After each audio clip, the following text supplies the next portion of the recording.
한 취업 사이트에서 직장인들 448명을 대상으로 직장 생활을 하면서 화병을 앓은 적이 있는가라는 설문조사를 했는데 90.2%가 있다라고 답했습니다.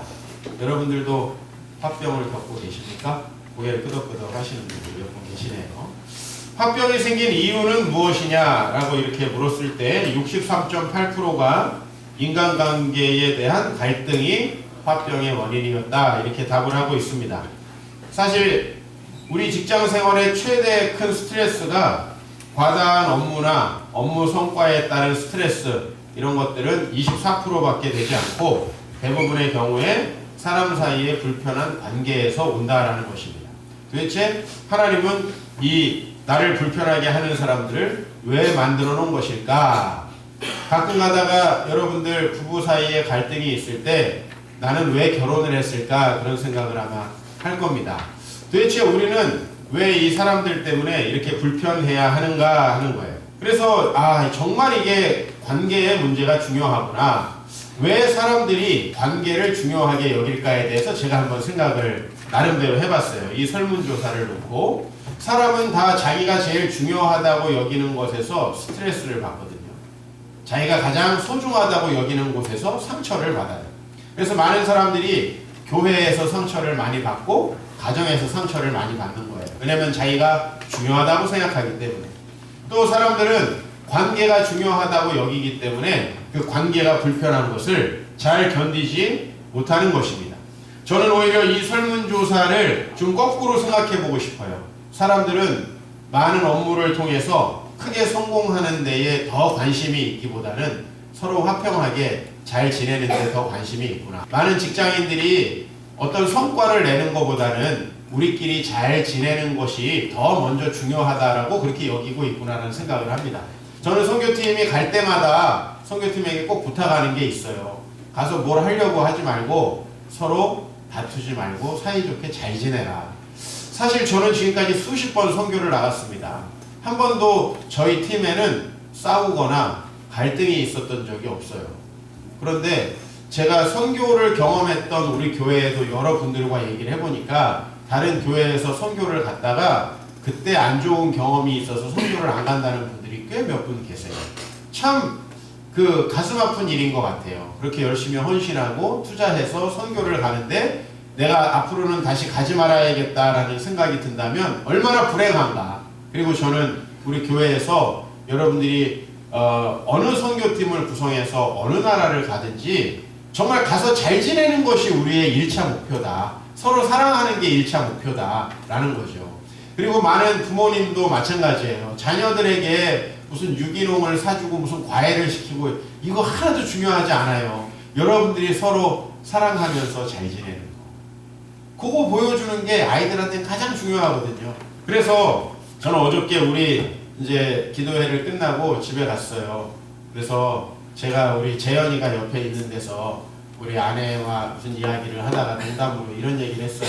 재현아, 아빠는 엄마 때문에 참 힘들다. 이런 얘기를 했어요. 했더니 우리 재현이가 엄마도 아빠 때문에 힘든 것 같은데 이렇게 이야기를 하는 거예요. 그래서 괜히 얘기했다가 본전도 못 찾았어요. 그런데 우리 엄마가 재현이한테 다시 한마디를 덧붙였어요. 야, 근데 아빠가 엄마 사랑하는 것 같아? 그랬더니 사랑하는 것 같긴 해. 그렇게 얘기해서 조금 만회가 됐습니다. 안 하는 것 같다 그랬으면 참 어젯밤에 상당히 꿀꿀하게 잠을 잘 뻔했는데 사실은 진짜 중요한 게 무엇입니까? 제가 예배 전에도 항상 여러분에게 심각하게 성경 보고 기도하는 척 하지 말고 서로 인사하고 기뻐하고 즐거워하라는 거예요. 하나님이 진짜 즐거워하는 건 우리가 서로 사랑하는 것이고 사랑하려면 만나야 되고 대화해야 되고 서로 밥도 같이 먹어야 되는 거 아니겠습니까? 사실 저와 여러분에게 있어서 가장 중요한 게 관계라고 하는 것은 여전히 굉장히 정답인 것 같습니다. 미국의 미시간 주립대의 사회학과 연구팀이 부부 사이의 관계와 건강에 관련된 그 흥미로운 연구 결과를 발표했습니다. 남성 57세에서 85세까지의 연령대에 결혼한 지 5년 이상 된 남자 1228명을 분석을 했는데요. 잔소리를 많이 듣는 경우 남성의 당뇨병 진행이 낮아진다라는 결과가 나왔어요. 재미있죠? 우리 남자분들 오늘 좀 힘드실 거예요, 오늘부터. 근데 우리 여성분들 잘 기억하세요. 57세에서부터 85세다. 우리 교회는 해당되는 사람이 거의 없어요. 저희 교회 잔소리 때문에 힘들다는 사람은 아직 들어봤는데 아내가 관심을 가져줬으면 좋겠다라는 이야기를 하는 형제는 아직 없어요.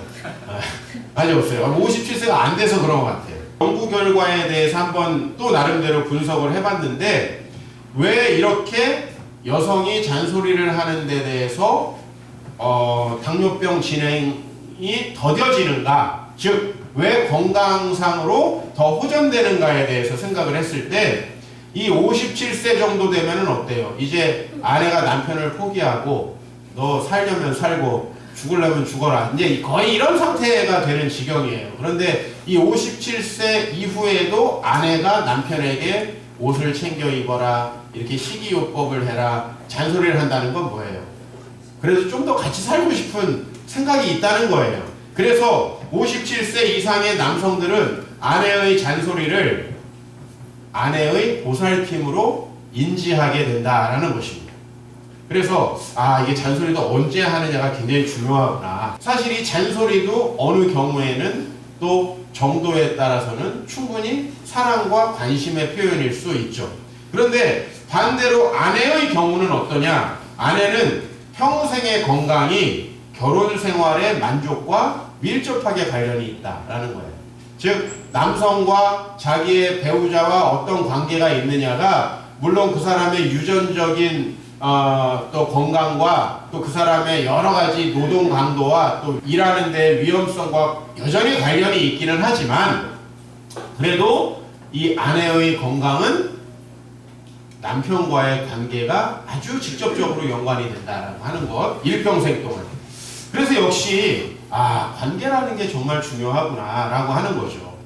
그런데 중요한 것은 여러분들이 어렸을 때부터 지금까지 아마 영어 공부, 미적분에는 엄청난 시간을 들였을 텐데 관계를 어떻게 해야 될까, 그리고 나는 행복한 관계를 위해서 어떻게 해야 될까에 대해서, 나는 어떻게 상대방과 친밀한 관계를 맺을 것인가에 대해서 한 번도 공부를 해보지 않았을 거라는 거예요. 그래서 저는 스탠퍼드 대학교의 의과대학 심리행동학과 교수인 데이빗 번지라는 사람의 관계 수업이라는 책에 나오는 내용을 좀 여러분에게 소개하려고 합니다. 이것이 우리나라 말로는 관계 수업인데 영어 원제로는 feeling good together, 어떻게 서로 잘 지낼 것이냐 라고 하는 제목이에요. 사실 이 사람의 책에 보면 이런 내용이 나옵니다. 우리는 자라면서 읽기, 쓰기, 세마기를 배웠다. 그러나 인간관계에서 생기는 문제를 어떻게 풀어야 하는지, 서로 어떻게 소통하는지 가르쳐주는 수업은 전혀 받지 못했다. 사실은 이 수업이 너무나 중요하죠. 인간이 사실은 미적분을 모르는 것은 행복에 큰 지장이 없을지 몰라도 관계와 어떻게 소통하는지에 대한 것을 모르는 것은 굉장히 중요한 거예요. 그러면서 우리는 많은 자기계발서에서 인맥 쌓기에 대한 공부만 해요. 여기서 우리가 말하는 건 인맥을 쌓는 게 아니에요. 어떻게 사람들을 많이 내 인맥 관계로 어떻게 관리하고 어떻게 해서 비즈니스에 성공하느냐 하는 게 아니라 우리는 어떻게 내 주위에 있는 가까운 사람들과 feeling good together, 어떻게 잘 지낼 것이냐라는 이야기를 하는 거예요. 어떻게 친밀하게, 어떻게 사랑을 표현하고, 어떻게 우리가 감정을 표현하고 나눌 것이냐라고 하는 거죠. 그래서 우리는 관계에 대해서 배워야 한다. 이런 이 책의 내용을 가지고 이 Feeling Good Together라는 책을 관계 수업이라고 우리나라 말로 번역을 했습니다. 서로 사랑하고 친밀하고 하나 되는 것 정말 어렵잖아요. 그런데 우리는 어디 가서나 사람을 만날 수밖에 없고 사실은 관계 안에 있을 수밖에 없다는 거예요. 그러므로 우리가 만약에 관계에서 실패한다면 오늘 제목처럼 관계 속의 하나님 나라를 우리가 경험하지 못한다면 여러분이 앞으로 불행할 것은 너무나 뻔한 일이다. 여러분이 어떠한 열심을 다해서 인생을 산다 하더라도 불행할 수밖에 없다라는 것이죠. 그런데 관계에 대한 우리의 일상적인 처방, 제가 이 책에서 본 내용도 그렇고 또 제가 여러 성도님들과 그동안 수도 없이 만나서 느꼈던 점을 좀 이야기해 주려고 해요. 관계가 문제가 있는 사람은 대부분 일반적으로 자신에게는 문제가 없거나 자신에게 문제가 있더라도 상대방에게 훨씬 더 큰 문제가 있다라고 이야기하는 경향이 있다라는 거. 이게 바로 이 번즈 교수의 책에서 나오는 내용이기도 하지만 사실은 제가 너무나 목회 현장 속에서 뼈저리게 경험하는 이야기입니다. 그래서 상대방이 변해야 한다라고 결론 지어요. 때로는 목사님 저도 문제가 많지요 이렇게 얘기하는 분들 계세요. 그러나 그 얘기는 왜 하냐면 그러나 저 사람이 더 문제가 있어요 라는 이야기를 하기 위해서 하는 거예요. 그렇게 하기 위해서. 그래서 번지 교수의 책에 보면 이런 내용이 나옵니다. 상대방이 변하기만 기다려서는 관계는 바뀌지 않는다. 우리는 서로 독심술을 하지 못한다. 관계가 어떻게 판가름 날지는 결국 자신에게 달려있다라는 것입니다. 여러분 사실 우리는 어떤 문제의 현상을 파악하는 게 중요합니다. 즉 관계에 문제가 있을 때 이 문제의 원인은 누구에게 있는지 그리고 누구에게 몇 %의 과실이 있는지 평가하는 게 되게 중요해요. 근데 여러분 우리가 이런 일을 사실은 언제 하고 있냐면 사고가 났을 때예요. 몇 대 몇으로 보상을 해야 되는가? 지금 이 사고는 몇 대 몇의 과실이 있는가? 왜요? 사고는 과실을 정해서 돈을 주면 끝나는 거예요. 그러나 관계는 이렇게 계산을 해서 끝나지 않아요. 오히려 이렇게 계산을 자기의 주관적으로 할수록 관계의 문제는 더 해결되지 않는다는 거예요. 계산을 할수록. 그렇다면 그렇게 계산하는 게 결국은 필요한 순간이 있겠지만 그렇게 계산하는 건 결국은 우리의 관계 속에 하나님 나라를 이루는데 별로 도움이 되지 않는구나라는 결론을 우리가 내릴 수 있어요. 그래서 이 책에서 가장 제가 공감했던 것은 무엇이냐면 갈등의 원인이 누구에게 있는지 객관적 평가를 하는 것보다 중요한 것은 문제가 해결되기 위해서 그 문제가 나에게 있다는 사실을 인정해야 된다는 거죠. 저는 적어도 하루에 한 번 정도는 말씀을 전하거나 기도를 하거나 묵상하는 시간을 갖거나 합니다. 적어도 이 교회에서 하지 못하면 다른 곳에서 하고 있는 거니까 제가 그냥 편안하게 쉬면서 하루를 넘어가는 경우는 거의 없어요. 그래서 사실은 저희 부부의 관계는 어떤 문제가 있어도 하루를 넘기지 않아요. 왜? 서로에게 발생하는데 그 중에 한 명인 제가 적어도 하루에 한 번은 말씀을 묵상하고 기도하면서 이 문제를 다르게 바라보게 돼요. 처음에 제가 그 문제를 접했을 때는 분명히 아내의 과실로 그 문제를 인식하고 교회에 옵니다. 그러나 제가 예배를 드리고 말씀을 보고 기도를 하면서 저 자신을 바라보기 시작하면 그 문제를 바라보는 각도가 전혀 달라져요. 이 문제에 기여한 그 아내의 과실에 대해서는 거의 생각나지 않고 내가 무엇을 어떻게 했어야 했는데 라는 생각을 하게 돼요. 그러면 그 부분을 가지고 가서 내 자신을 인정합니다. 와봐, 당신 과실이 이 정도야. 내지는 나는 이런 잘못을 한 것 같아. 하지만 너는 이런 걸 했어 하고 뒤에다가 이런 걸 갖다 붙이면 문제는 해결 안 돼. 내가 이러이런 문제를 잘못한 것 같아. 이런 거에 대해서 내가 미안하게 생각해. 그러면 거의 80-90% 이상은 아니야 사실 나도 잘한 건 없지. 이러이런 부분 때문에 남편이 힘든 거가 있을 거라고 생각해. 이렇게 하면서 일이 마무리가 돼요. 제가 우리 아내한테 제일 고마워하는 것은 무엇이냐면 결혼하고 나서 몇 번 다툼이 있었어요. 우리가 싸우는 패턴을 보니까 별거 아닌 거에서 시작해가지고 옛날 얘기를 끌고 와서 이게 싸움이 커져가면서 이제 제가 목소리가 커지고 화가 나면은 그 다음부터는 이제 이게 통제가 안 되는 이런 식으로 가요. 여러분은 어떤지 모르겠지. 그래서 제가 우선은 제가 화가 나면 그 다음부터는 대화를 안 했으면 좋겠다 라고 하는 거예요. 그 부분을 아내한테 부탁을 했어요. 우리 아내가 그거를 잘 들어줬습니다. 그리고 내가 그 이후에 이 상황에 대해서 조금 진정하고 객관적으로 파악하고 그거에 대해서 다시 이야기하는 식으로 우리가 우리의 갈등을 조절하는 식으로 했어요. 13년 동안 우리 아내가 그것을 아주 잘 들어줬어요. 그리고 저희는 절대로 흥분된 상태나 또 자기가 아주 자기 자신에 대한 이기심으로 똘똘 뭉쳐 있을 땐 대화를 하지 않습니다. 그때는 스탑이에요. 휴전하는 거예요. 그러면 1시간, 2시간만 지나도 다시 제정신으로 돌아옵니다.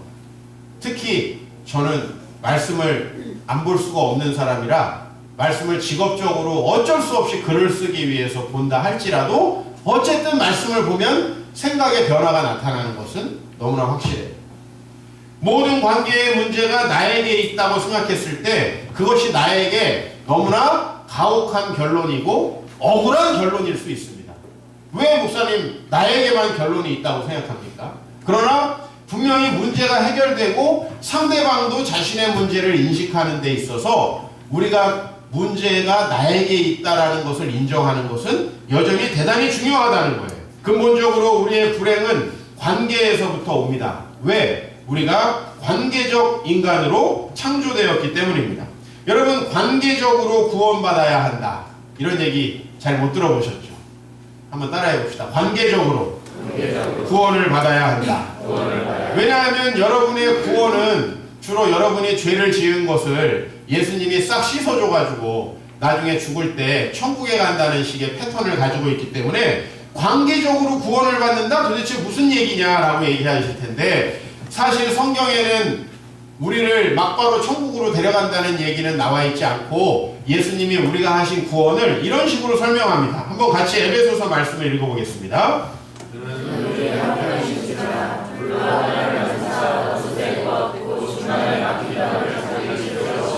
예수님이 하신 것은 원수된 것, 곧 중간에 막힌 담을 헐었다는 겁니다.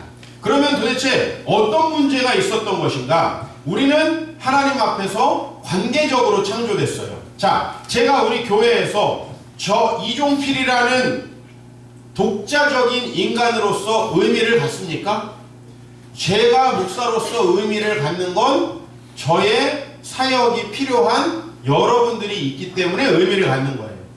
제가 우리 집에서 우리 아이들에게 아빠이기 때문에 의미를 갖는 거예요. 즉 저와 여러분은 원래 관계 속에서밖에 정의될 수 없어요. 여러분은 독자적으로 아무것도 아니에요. 상처를 받는 것도 비교의식을 갖는 것도 질투심을 갖는 것도 다 관계가 잘못됐기 때문이에요. 우리는 모두 다 관계 때문에 문제가 생긴다는 것을 알아야 합니다. 왜냐하면 여러분의 관계적으로 창조됐기 때문에. 자, 우리는 우선 어떻게 창조되었습니까? 여호와 하나님의 피조물로서 창조됐습니다. 즉 하나님과 우리와의 관계 속에서 우리는 존재하기 시작했다는 거죠. 오늘 이 말씀을 보면 하나님께서 그 사람, 우리의 선조 아담을 이야기하죠. 이 아담을 이끌어서 그 사람에게 명령합니다. 여러분, 어떠한 명령이 어떤 사람에게 의미가 있으려면 그 사람들은 관계가 있어야 합니다. 그렇죠? 만약에 내가 우리 딸이 아닌데, 우리 아들이 아닌데 무슨 이야기를 한다. 그러면 그것이 그들에게 무슨 관계가 있어? 너 오늘 숙제 안 하면 밥 안 준다. 이게 다른 집 애한테는 아무 의미가 없는 일이에요. 우리 아들이기 때문에 그것이 관련이 있고 의미를 갖게 된다는 거죠. 제가 여러분들에게 어떤 요청을 했을 때 그것이 왜 여러분에게 의미를 갖습니까? 제가 여러분들의 목사이기 때문에 의미를 갖는 거예요. 여러분, 이 하나님의 말씀이 왜 우리에게 의미를 갖습니까? 왜 이 하나님의 말씀을 안 지키면 우리는 불편하고 왜 이 하나님의 말씀에 따라 우리는 다른 사람과 때로는 논쟁까지 하게 됩니까? 왜 우리는 하나님의 말씀이 이렇게 중요해요? 그것은 저와 여러분이 하나님과 관계가 있기 때문이에요. 아니, 사실 이 세상 사람들에게 야, 성경에 이렇게 나오는데 근데 뭐? 이 세상 사람들이 이렇게 얘기할 거예요. 그러나 우리는 하나님의 말씀이 이렇다라고 하면 적어도 그것에 대해서 우리는 심각해질 수밖에 없어요. 하나님의 말씀이 이렇다. 그것은 바로 우리가 하나님과의 관계 속에서 창조되었고 우리는 예수님 때문에 그 하나님과의 관계가 복원되었기 때문에 그래요. 아무 상관없는 관계가 아니잖아요.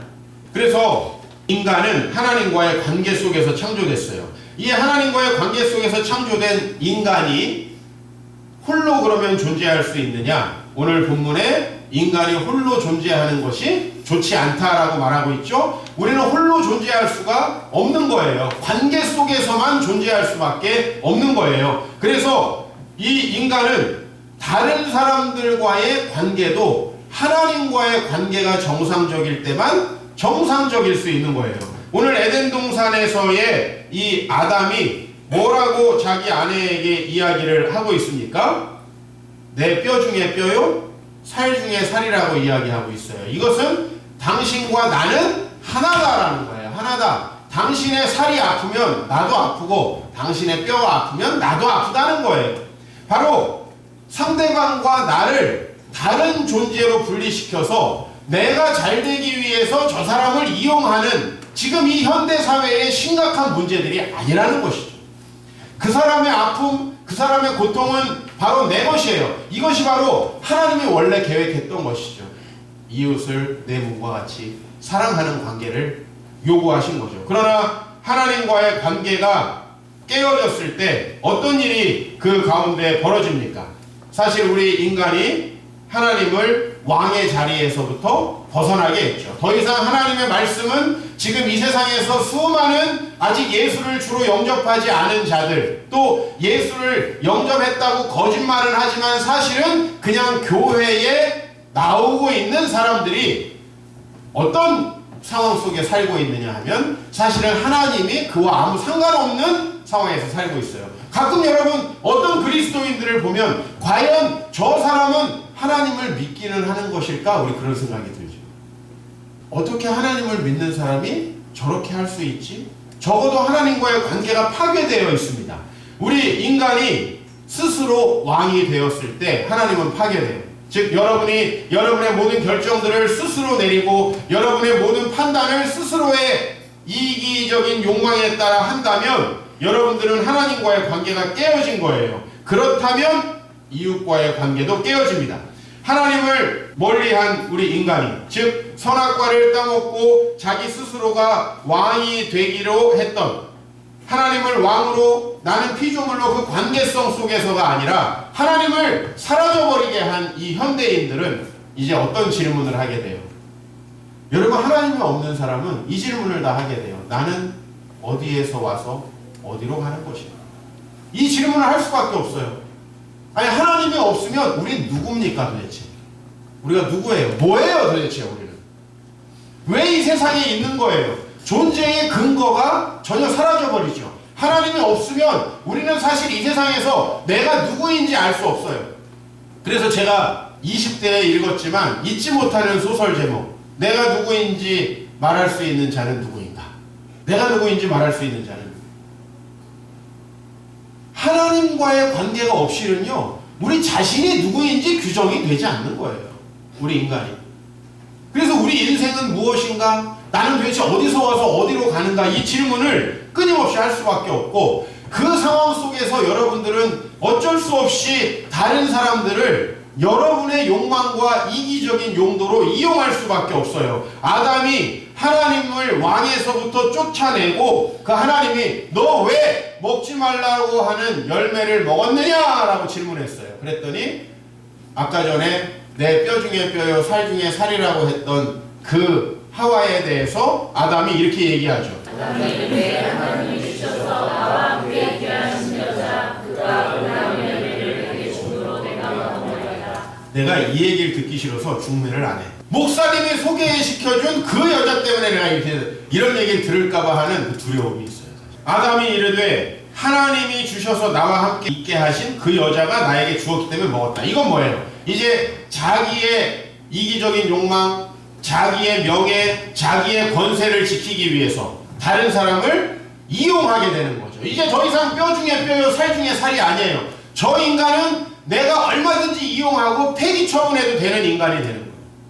하나님과의 관계가 깨어지니까 우리는 내 자신의 이기적인 욕망의 도구가 돼요. 그런데 여러분만 다른 사람을 이기적인 욕망의 도구로 삼습니까?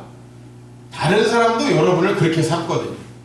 여러분만 회사를 내가 그냥 여기서 다른 데 마땅한 데가 없을 때 그냥 다니다 좋은 데 있으면 나가야지, 이런 생각을 여러분만 하느냐는 거예요.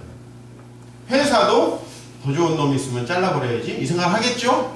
그죠? 결혼을 왜 해요? 정말 내가 돕는 자가 되어서 저 사람이 하나님의 영광을 드러내는 삶을 살도록 도와줘야겠다 이런 생각하는 사람 난 거의 만나보지 못했어요. 잘해준다고 뻥치니까 그걸 믿고 속아가지고 결혼을 하는 거예요. 저 사람이랑 결혼하면 그래도 이런 건 좋을 것 같아. 이 사람이랑 결혼하면 이런 건 좋을 것 같아. 근데 그것마저도 주로 무너지는 경우가 많죠.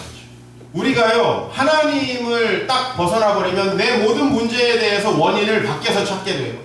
저 인간 때문이야, 이 사람 때문이야, 내 인생이 망가진 건, 내 관계가 이렇게 된 건, 내가 이렇게 병에 걸린 건, 내가 이렇게 불행하게 된 건 이것 때문이야 라는 생각을 기본적으로 우리가 갖고 있어요. 여러분 그런 생각을 가지고 있으면 아무하고도 친밀해질 수가 없어요. 왜? 상대방도 여러분에 대해서 똑같은 생각을 가지고 있기 때문에.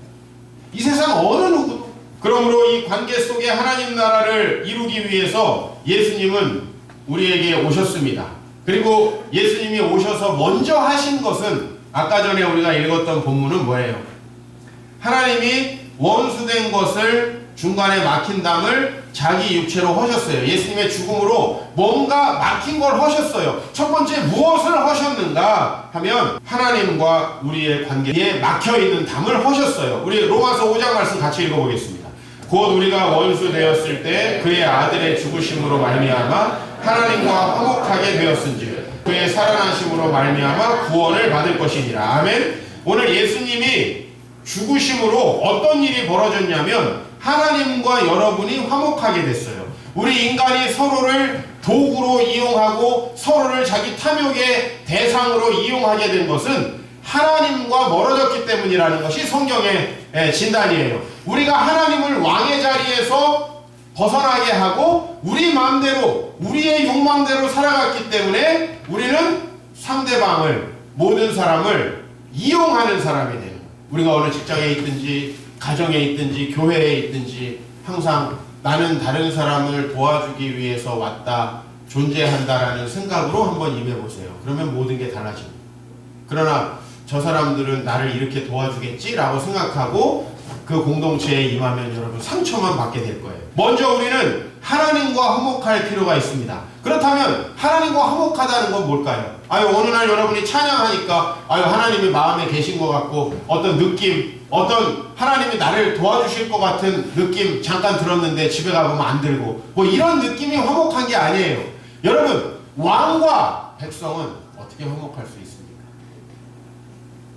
백성이 왕에게 순종할 때 화목할 수 있는 거예요. 제가 가끔 여러분에게 이런 말씀 드리죠. 저는 여러분들에게 뭡니까? 우리는 그냥 치킨 먹고 서로 즐거워하면서 노닥거리고 그렇게 관계가 좋아질 수 있는 사람이 아니에요.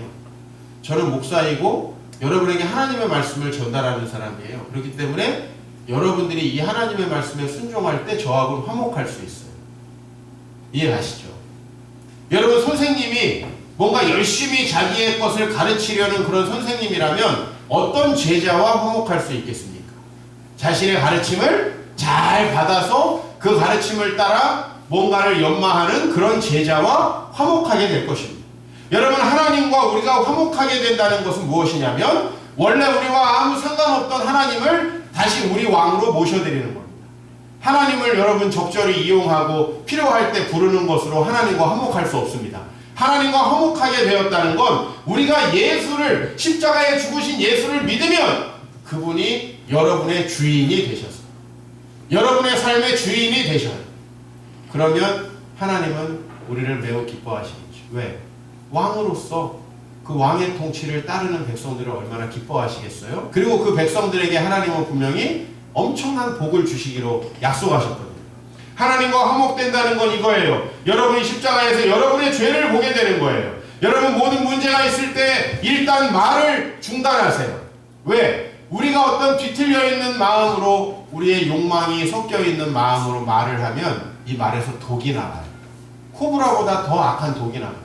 근데 내가 가끔 남편들하고 이야기해보면 목사님 전 안 하려고 그러는데 어딜 가냐고 계속 앉혀놓고 얘기를 하라는 거예요. 왜 회피하려고 하냐고 얘기해봐 지금. 여러분 둘 다 제정신이 아니에요. 이때는 멈추는 것이 좋아요. 왜? 내 입에서 악한 말들이 쏟아지게 돼 있어요. 멈추는 거예요. 그게 지혜로운 거예요. 그때 멈추고 여러분 조금 마음을 진정시키면 여러분이 하나님의 백성이라는 생각이 들 거예요. 혹시 목사님이 하셨던 설교 말씀이 생각날 수도 있어요. 여러분이 평소에 보던 성경 말씀이 생각날 수도 있습니다. 이렇게 다시 하나님이 우리의 왕으로 등극하는 거예요. 여러분 조금 정신을 차려보세요. 그러면 막 정말 모든 게 원망스럽고 모든 게 너무 화가 나고 이런 마음이 싹 사라지고 주님의 십자가가 쫙 보이기 시작해요. 주님이 누굴 위해 죽으셨습니까? 우리 때문에 죽으셨어요. 여러분은 선에서 주님께 나아온 게 아니고 주님이 먼저 여러분을 위해 죽으신 거죠. 우리가 아직 죄인 되었을 때 그리스도께서 우리를 위하여 죽으심으로 하나님께서 우리에 대한 자기의 사랑을 확증하셨고, 우리가 뭔가 하나님 앞에 잘하려고 해서 예수님이 내려오신 게 아니라 우리가 여전히 죄인 되었을 때에 그리스도께서 우리를 위하여 죽으셨습니다. 그러므로 여러분 정말 예배에 성공하셔야 됩니다. 예배의 성공 여부는 여러분의 시야가 달라졌는가에 있어요. 제가 여러분이 소그룹에서 뭘 나눴는지 아주 관심이 많습니다. 왜냐하면 예배를 통해서 여러분이 여러분의 문제를 바라보는 시각이 달라졌는지, 여러분이 여러분의 관계들을 바라보는 방식이 달라졌는지. 그런데 적어도 예배가 끝나고 소그룹을 나눌 때 나는 우리 남편 때문에 못 살겠어요 하는 여성분들 별로 없더라고요. 제가 참 문제가 많은 것 같아요. 물론 이게 이제 집에 가면 다시 이 생각이 없어져서 문제인데, 적어도 여기에서만큼은 좀 다른 이야기들을 한다는 데 소망을 갖고요. 적어도 여기에 들어올 때는 아유 나는 직장, 아유 나는 가정, 아유 나는 교회, 아유 지긋지긋해 라고 들어왔지만, 적어도 여러분들이 이 안에 들어와서 여러분의 죄를 발견한다면 소망을 가질 수 있어요. 하나님은 하나님의 말씀대로 순종하는 자들에게 복을 주시거든요. 우리 다른 사람을 비난하기보다는요, 여러분 때문에 얼마나 많은 사람들이 상처받고 답답했을지에 대해서도 좀 생각해봐야 돼요. 내가 누군가를 때리잖아요. 그럼 여러분 내가 아픕니까? 아니잖아요. 그래서 잘 기억이 안 나요. 내가 누군가를 굉장히 답답하게 했다고 생각해봐요. 여러분이 답답합니까? 상대방이 답답하기 때문에 우리는 그게 얼마나 답답한 건지 잘 느끼지 못해요. 그럼 우리는 본질적으로 다 죄인이고 이기적이고 우리는 서로를 아프게 할 수밖에 없는 사람이에요. 그 부분을 우리가 인정하고 주님 앞에 나아오면 자기중심적인 사고를 벗어날 수가 있어요. 자기만 바라보지 않을 수 있어요. 나 때문에 다른 이들이 얼마나 힘들었을지를 바라보게 돼요. 자기의 유익을 따라서 내가 얼마나 이기적으로 판단했는가, 그리고 그 이기적인 판단으로 상대방을 논리적으로 말로 제압해가지고 얼마나 힘들고 고통스럽게 만들었는가를 알게 됩니다. 우리는 돕는 자로 창조되었습니다. 한번 이 말씀 같이 읽어볼게요. 오늘 본문인데 시작. 여호와는 이르시되 사람이 무단한 것이 좋지 아니하니 내가 그를 위하여 돕는 백지를 지으려 하시니라. 이건 단순히 결혼을 이야기하는 것이 아닙니다. 사람은 관계적으로 존재할 수밖에 없다는 거예요. 사람은 홀로 자기의 필요한 것들을 다 채울 수 없다는 거예요. 아주 생물학적으로 설명을 해봐요. 동성끼리 생명을 출산할 수 있어요? 아니에요. 관계적으로 서로 사랑해야만 생명이 출생될 수가 있어요. 이 인류가 보존될 수 있다고요. 우리는 모든 것을 홀로 할 수 없어요. 그런데 교회 안에도 너무나 가식적으로 다른 사람을 동정하면서 우월의식에 빠진 사람들이 많아요. 어떤 사람들만 도와요? 나에게 어렵고 힘들고 그리고 나를 도와달라고 얘기하는 사람에게만 우월감을 가지고 도와주고 싶어하는 사람. 그러나 누군가 나와 대등하고 나에게 상처를 입히고 나와 뭔가 협력해야 되는 사람이면 그 사람들에게는 아주 가혹한 잣대를 들이대는 사람들이 많아요. 그거는 우월주의예요.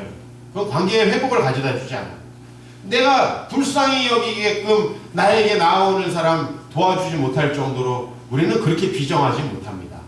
하지만 모든 관계가 회복되기 위해서는요, 나에게 도움되는 사람 돕는 것은 욕망의 확장일 뿐이고, 나에게 불쌍하게 다가오는 사람들 돕는 것은 내 우월주의의 만족감뿐이 안 돼요.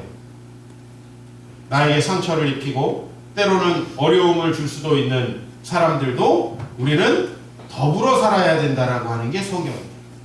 혼자 사는 것은 좋지 않아요. 무슨 얘기냐면 혼자서는 절대로 온전한 존재를 할 수 없다는 거예요. 존재의 완성이 불가능하다는 거예요. 그래서 하나님은 돕는 배필을 짓는다 그랬어요. 여기 돕는 배필이라는 말이 그동안에 그냥 항상 누구예요? 여자를 얘기하는 것이다. 아, 배필 하면 항상 여자. 여러분, 여기서 돕는 배필이라는 말이 무슨 와이프다 이런 뜻이 전혀 아니에요.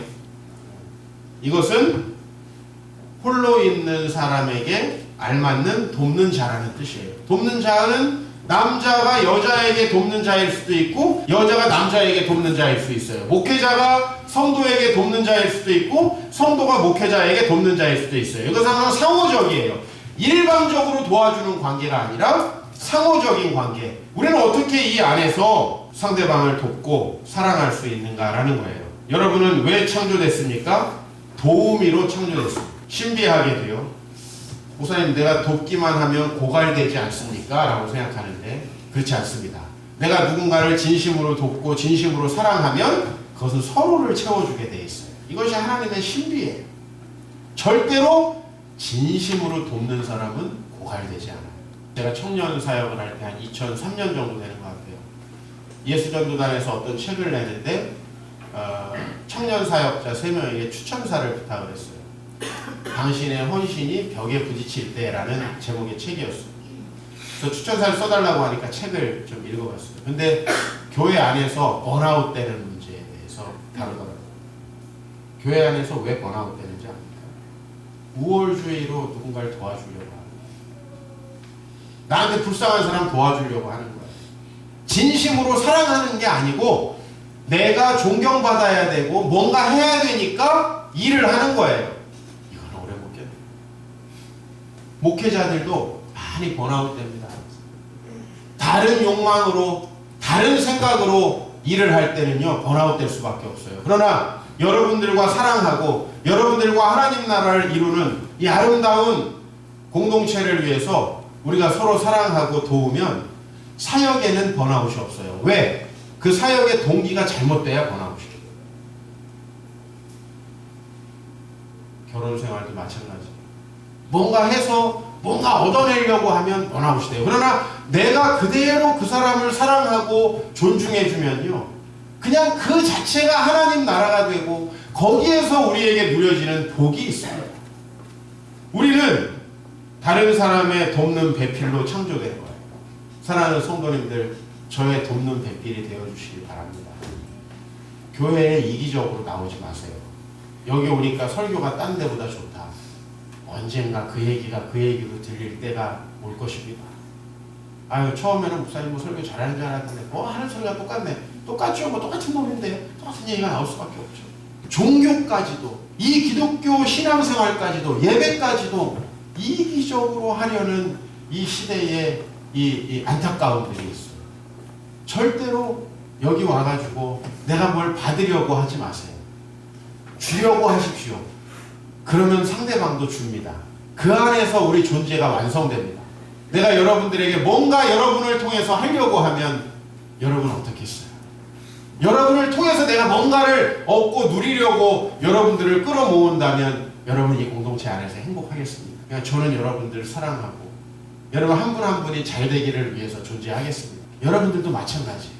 여러분 이 주위에 있는 분들, 다른 소그룹원들, 그리고 우리가 지금 돌보고 있는 수많은 이웃들이 행복하기를 위해서 존재하십시오. 그러면 거기에서 정말 친밀함이 나타나요. 인맥에는 친밀함이 안 나타나요. 내가 어떤 목적을 위해서 내 전화기에다가 사람의 전화번호를 모으는 것은 그 안에서는 행복이 있을 수 없습니다. 하나님은 그런 것들을 원하시는 게 아니라 우리가 서로 친밀하게 사랑하기를 원합니다. 여러분, 정말 모든 관계가 회복되는 하나님의 나라를 누리기 위해서 마음속에 모든 욕심과 이기심 내려놓고 정말 정결한 마음을 채워달라고 기도하시는 이 한 주간 되시기를 축복합니다.